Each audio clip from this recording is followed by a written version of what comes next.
I always tell people, I said, tell me your schedule. And they'll go, well, I go to work and I work 9 to 5 and I come home, I'm exhausted. And so, when am I going to start a business? I said, well, what about the other 8-hour shift?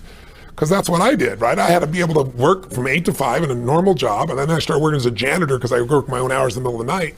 But I worked 8 to 5 and literally I'd come home, I'd get a bite to eat, and then I'd start my work at 6 p.m., 6:30 p.m. And I go from 6:30 to 2 a.m.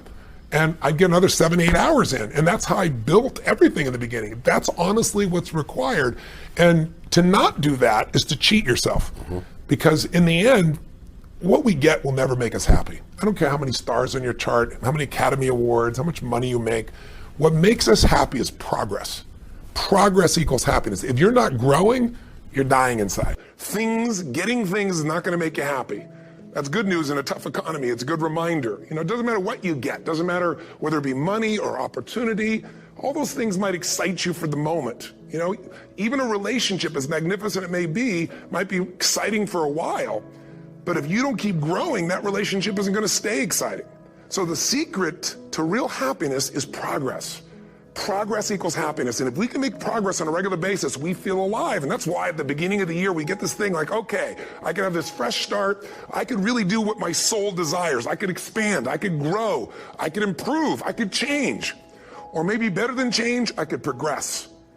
See, think about that. Progress is an aliveness to it, doesn't it?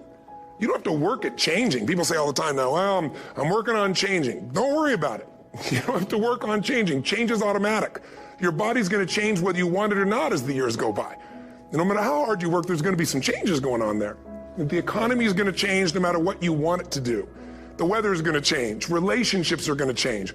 Everything in life is always changing. We don't have to work on change. Change is automatic, but progress is not.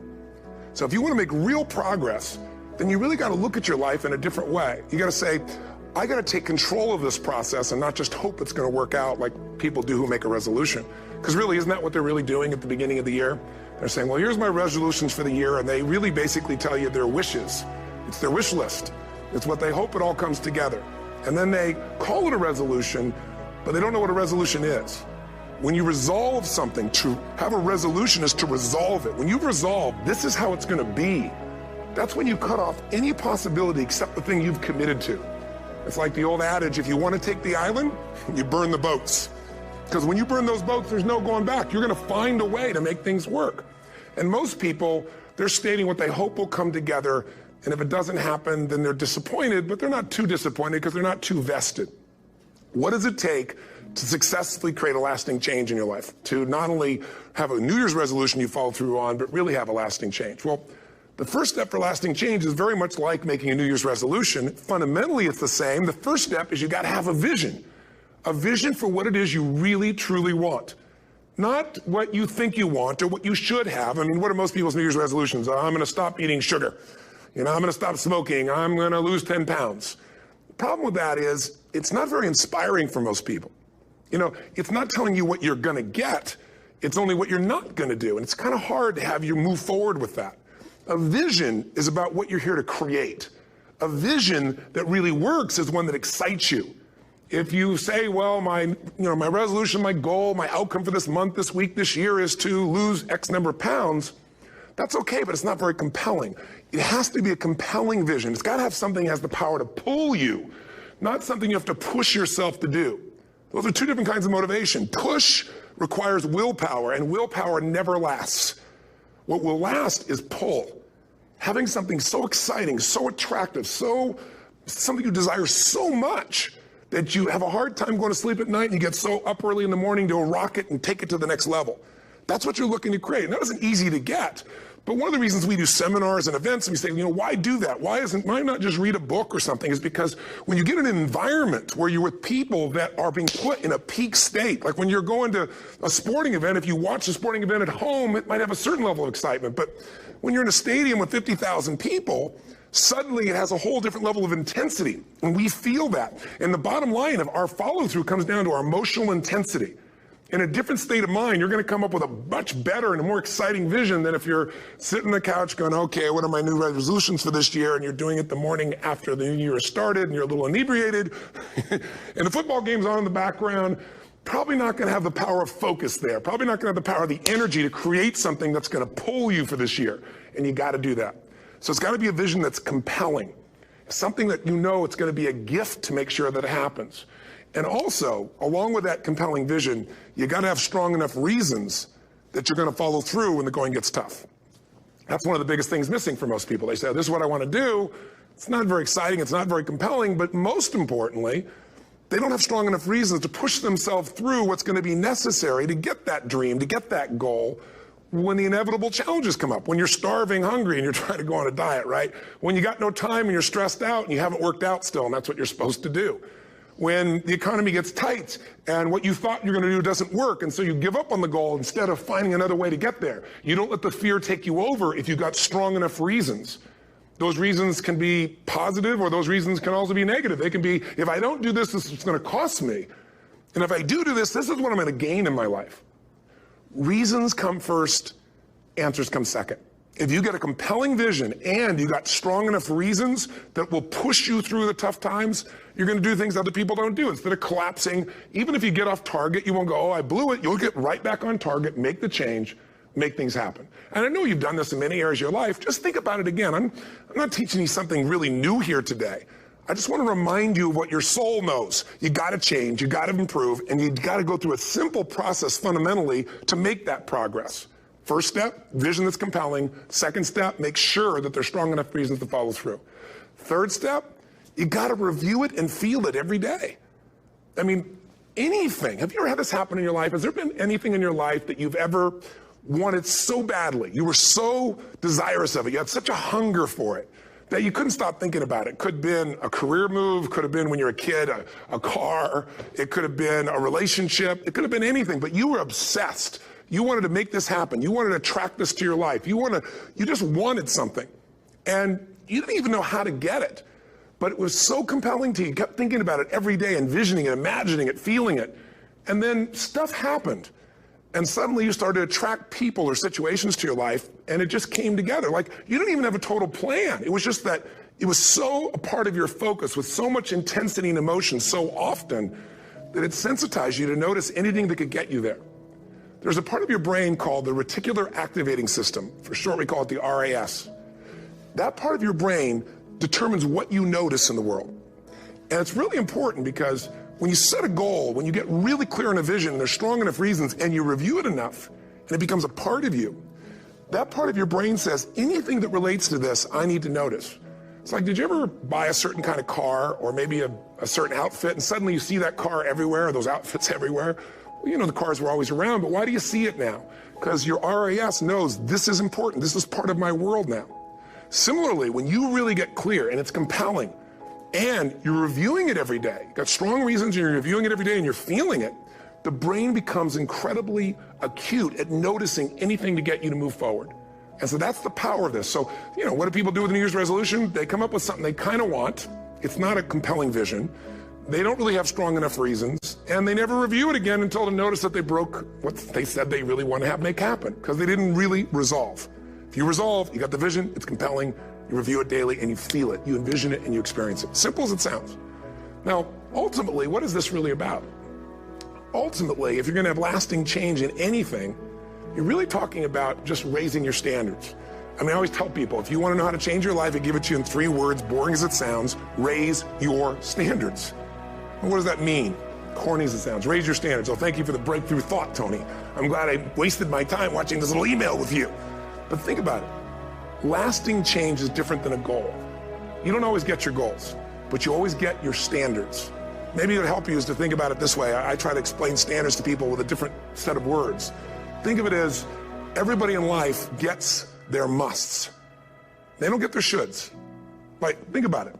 Most people have a list of shoulds, don't they? Don't you have a list of the shoulds, things you should do, you should follow through on? I should lose some weight, I should work out more, I should make more calls, I should respond more rapidly to my email, whatever, you know? I should get into the office earlier, I should be, more confident. Whatever your should list is, people love to have their should list be met, but it's kind of like New Year's resolutions.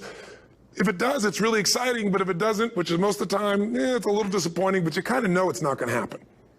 But when you decide something is a must for you, an absolute must, when you cut off any possible, you say, I'm going to find the way or I'm going to make the way.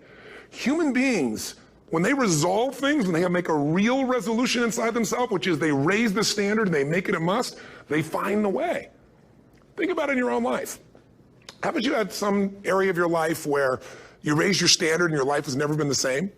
Maybe at one time in your life you smoked cigarettes, or you did something and you did it for years and you kept trying to change it, and kept telling yourself I should. And then one day something happened. Something just clicked you over. Something took you over that kind of tipping point. And inside yourself you said no more. And it was a very, very different experience, wasn't it? Something inside of you shifted. And what was a should became a must, and you've never gone back. Is there an area like that in your life you can think of? Again, did you ever smoke cigarettes? Did you ever eat a certain way, drink a certain form of alcohol, and then finally say no more, and you just don't go back? And notice this, it doesn't really take any willpower anymore. Because somewhere when we make this click, when we make something a must, we attach ourselves to it. It becomes part of our identity. And one thing I've learned in the last, 33 years of working with people from now over 100 countries, 4 million people, is human beings absolutely follow through on who they believe they are. If you said to me, well, I'm really going to work hard to stop smoking, but I've been a smoker my whole life and I am a smoker. I know your days are numbered. You're going to be back smoking cigarettes again, because we all act consistent with who we believe we are. I tell people the strongest force in the whole human personality is this need to stay consistent with how we define ourselves. If you define yourself as somebody who is really conservative, you're not going to be crazy and act nuts unless you're really drunk or something, and then you can say it's the alcohol, when it's really just you finally getting permission to be yourself. The alcohol is your excuse. If you're a really crazy person, you act crazy, outrageous, playful. You don't act conservative because that's not who you are. Very often people say, well, I can't do that. I'm not that kind of person. And I always say to people, really, when did you define yourself? I mean, really, how many years ago did you come up with what you could and couldn't do in your life? How many years ago? Most people, if they really look at how they're living their life today, it's based on a set of standards, a set of beliefs that they made choices about 10, 20, 30 or more years ago. I mean, very often we made decisions in our youth or very young about what to believe, about what we were capable of, about who we are as a person, and that becomes the glass ceiling, if you will, that controls us. There's a corny metaphor, but it's true. I remember one time I was with my family at the circus, and there was a person there, and they had this big, giant elephant. And you look at this elephant, and they take this little rope, put it around the elephant's neck, and they drive this stake into the ground. And I mean, you look at this, and you know that elephant could rip down the entire tent with almost no effort. And yet, the elephant doesn't struggle, doesn't try. Why? Because the elephant's conditioned. And they take that elephant and condition the elephant when it's a baby elephant. That's how they train him. When it's a little baby elephant and it doesn't have the power yet, they put a big rope around it and they drive this huge stake in the ground, and the elephant fights and fights and fights. And one day, finally, that elephant decides, I'm not capable of pulling this out. And once that becomes the definition of an identity of anyone, an elephant in this case, they don't even try anymore. It's just who I am, that's how it is, that's just the way it is in my life. I'd like to ask you to take a look at any place you've got a limitation and ask yourself, when did I decide to accept that limitation? And you may not even see it as a limitation. You might see it as just that's who I am. But so often in our lives, we've adapted to be a certain way so that we don't fail or so that people will like us or respect us, but it's not necessarily who we are. Joy comes when you're spontaneous. It's really hard to be truly happy when you're not being yourself. And most of us have no clue who we are. And so a big part of my work, if you've ever been to an event, is to get people to do things spontaneously without thinking, because that's when the real you shows up. That's when the energy comes alive.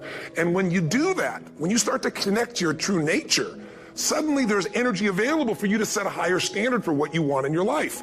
That's what this is really all about. And when I talk about standards, when I talk about, shoulds versus musts, think about your own life. I know there have been areas in your life where some point in time you just shifted and you raised the standard and your life changed. Because whatever people have their identity attached to, they live. We live who we believe we are. That's just how it works. It's just kind of like, I'll give you an example. Look at your physical body. Your physical body today is an absolute reflection of only one thing, not your goals, not your desires, but your standards.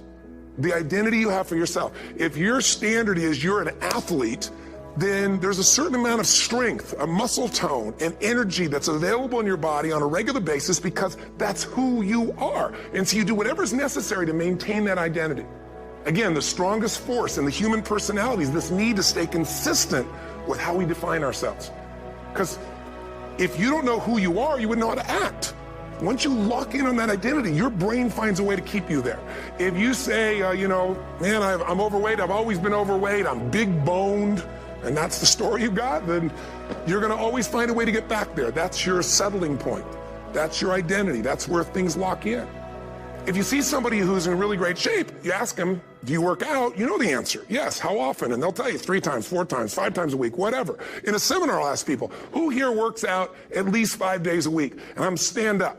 And you look around that room, and you know that they work out 5 times a week because you can see their body. You don't just get a result without some kind of action, without some form of ritual. Ritual meaning actions you do consistently. Now, do you think those people that are out there working out 5 days a week, do they have more time than you do? Or I have, or anybody else? Of course not. Is their life less busy? Of course not. It's just a must for them. They must work out that way, and they've made that turn and their life's changed. So I'm not saying you have to work out 5 days a week. I'm just saying whatever you really want, wants don't get met consistently. Standards do. Whatever you identify, this is who I am. And so it's not so much about changing your identity as it is expanding it. Deciding that, instead of your goal is to lose 10 pounds, which is not compelling, what if your vision was to get back to my fighting weight? This year, this month, this next 90 days, I'm going to transform my body. I'm going to take on a new challenge. I'm going to find some technique or strategy, there's a million of them, that can reframe myself where I want to feel younger, stronger, more vibrant than ever before. Here's my reasons. Because I want the energy to really make my life work. Because it's tough out there, and I want to be stronger than I've ever been before. I want to go in front of the mirror, and if I'm naked, not, want to laugh. I want to look there and take a good look and go, yeah, I'm proud of whatever I see there. Whatever it takes, something's going to make you laugh, smile, something that's going to tease yourself, but something's going to move you to another level. If you identify yourself in a new way and you own that every day, and that becomes the standard of how you live, you'll find the way to make that standard real. Money's the same way. Think about it. It doesn't matter what's happening, quote unquote, in the marketplace. People that make money find a way to make money no matter what, don't they?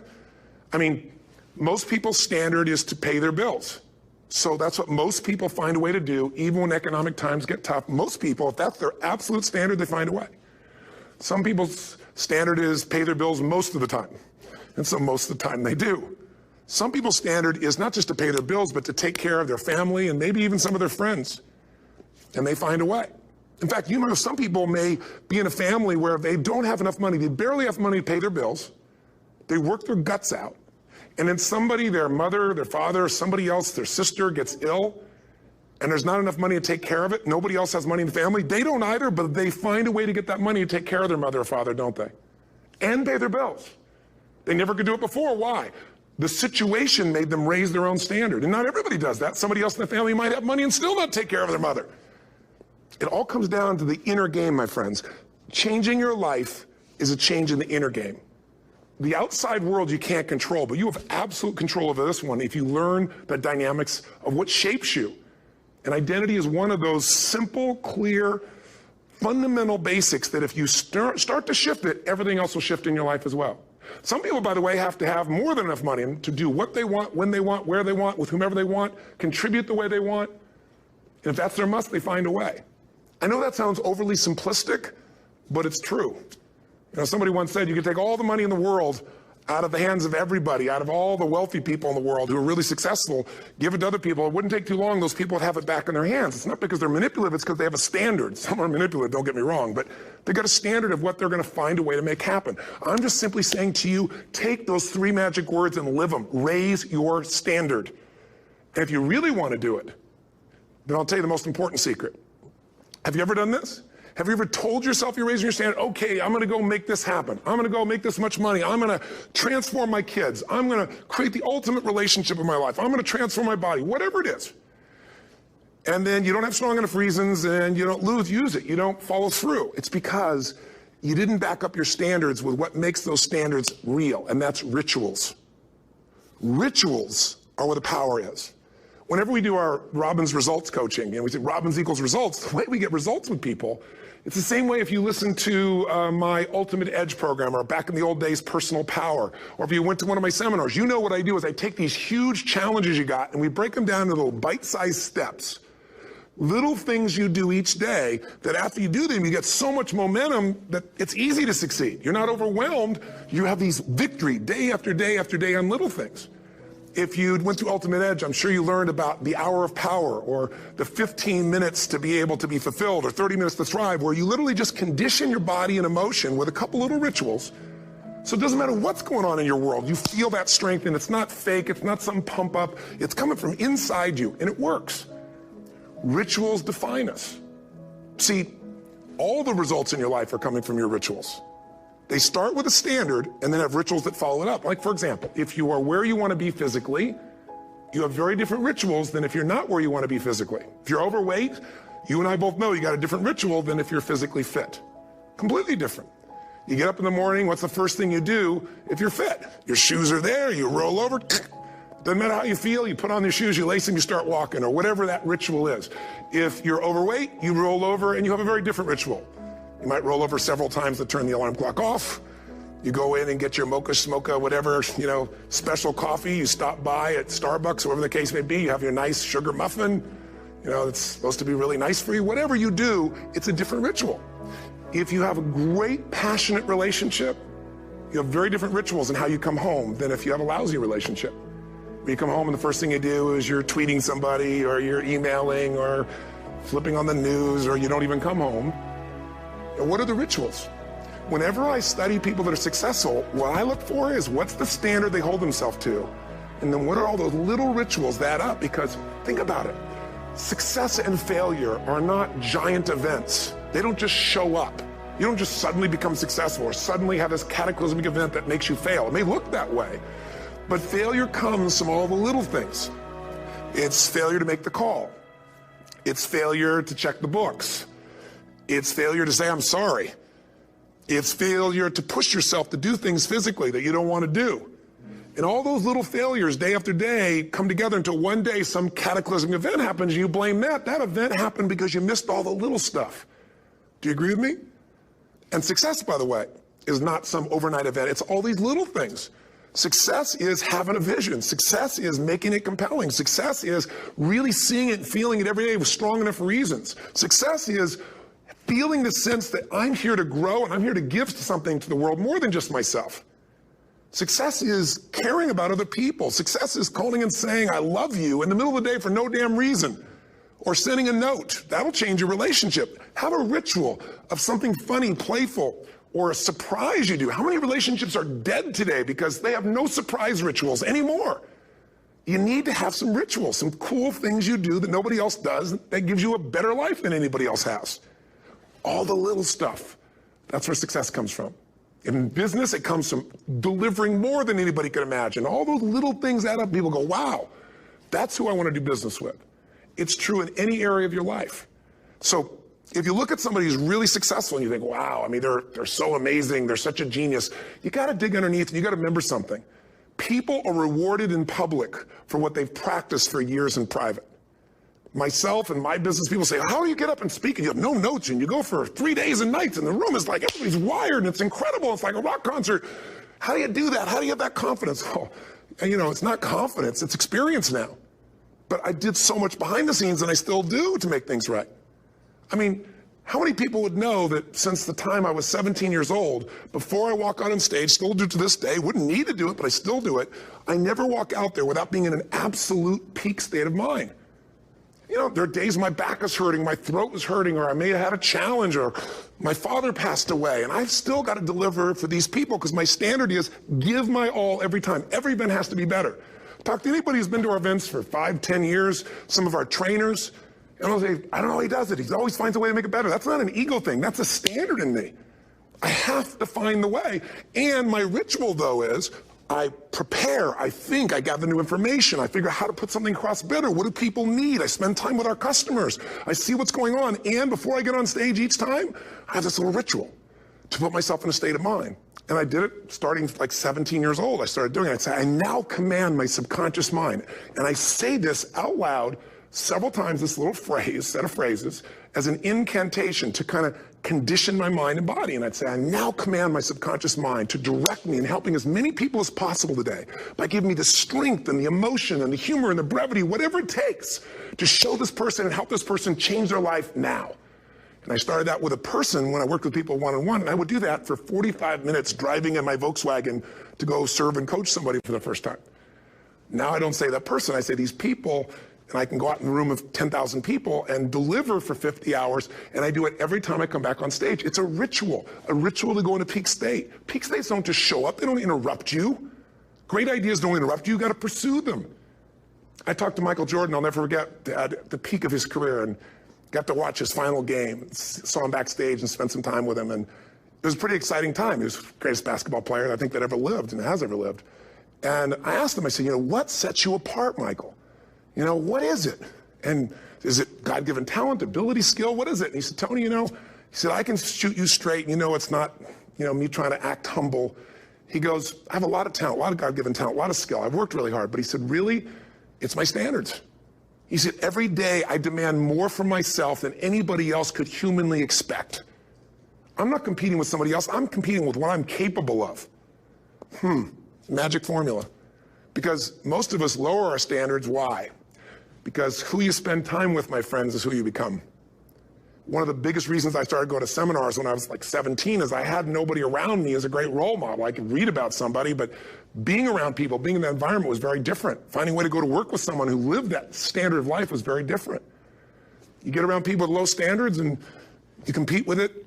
You don't need to compete with it. It's like, okay. Remember Jerry Springer? I don't know if he's still in the air, but I remember he used to get people on the show and I thought, where would he find these people? And why would people watch? I'll tell you why they watch. They watch these people and go, my life's still pretty darn good compared to that person. Look at them. You don't have to change your life. All you have to do is find somebody with a lower standard and you'll feel good about yourself. But if you feel that good feeling, it's an illusion. The only thing that's going to make you happy, my friend, in this year or any other, is to step up.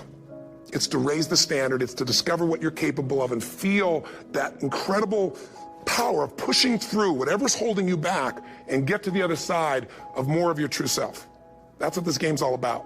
And look at the best of the world in anything. Tiger Woods, what's his vision? To win golf tournaments? No, to be the best that ever lived. That's his goal. That's his vision. But here's what's interesting. He backs it up with rituals. If you just have a vision and you don't have the rituals, stop lying to yourself. His rituals are, he started doing things nobody did before. He went and started lifting weights. Golfers lifting weights? No way. He went out and he changed his swing when he was the best in the world because he realized in order to be the best that ever lived, he's gonna have to change his swing. If you know anything about golf, you don't change your swing when you're the best. And he went and retrained himself because he has different rituals than other golfers. Now many people are modeling his rituals to get better. It's amazing. You look at somebody like Michael Phelps, the 2008 swimmer, won 7, only 2 people, I think, in history, if I remember correctly, that have gotten 7 gold medals in one session. And here's a guy, he's got number 6 under his belt, and he's exhausted, and he's going in for that final swim. I'm sure you remember. And how does the guy win? By 1/100th of a second. Do you think that was some massive skill that got him over the top? Or was it a standard that says, this is who I am? I am the champion. And no one is taking this from me. And somehow in those final milliseconds, 100th of a second, he pushed himself just beyond his competitor. But you know about Michael Phelps? What allowed him to be able to push beyond that moment is his rituals. Go study the guy. Most people who swim have these unbelievable workouts. He does 2 and 3 of those workout sessions a day. All the other swimmers in the beginning thought he was insane. You're going to overtrain, you can't do that, it's not physically possible. But he had a standard and the rituals to back it up.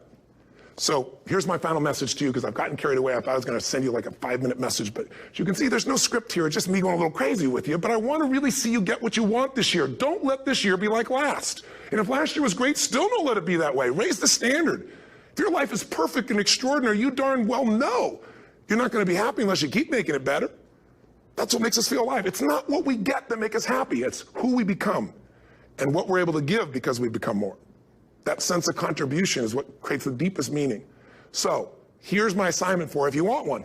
If you want to go from conversation to some action, here's a simple thing to do. What's an area of your life right now that you really want to improve? What's an area that's important to improve? Your body's great. How about your career? Career's great. How about your relationships? Intimate one especially, or your kids, or your relationship with your creator, your spiritual side of your life. Or is it your finances? Figure an area that really matters. Decide on that area. Number one, write down what your life is like in that area right now as specifically as possible.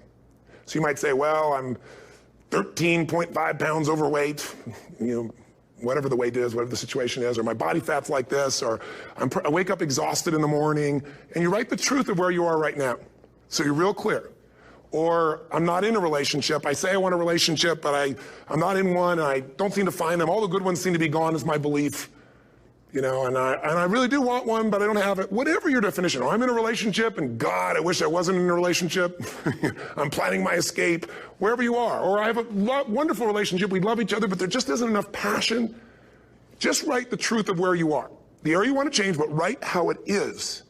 And then the second step is, and this is where you got to be really honest with yourself. What are the rituals that have put me there?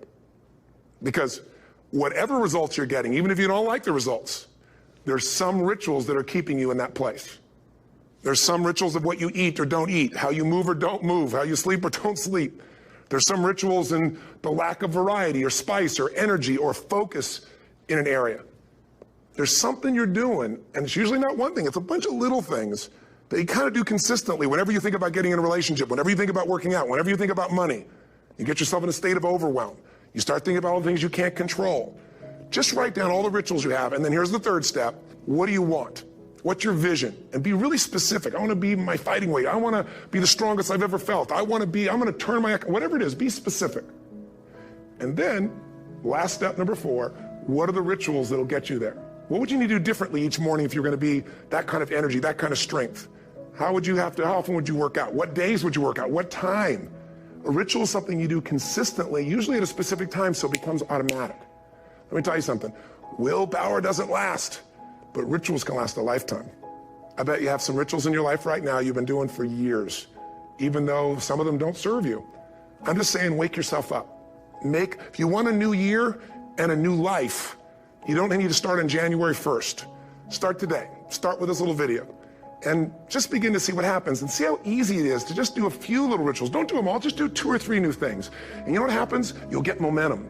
Because once you discipline yourself in one area of your life, you feel yourself doing it in other areas as well. And I always say something that my original teacher taught me. I always remind people, there's always 2 pains in life. There's the pain of discipline, or there's the pain of regret. And discipline weighs ounces, as my friend Jim Rohn taught me. Regret weighs tons. You don't want to have regret.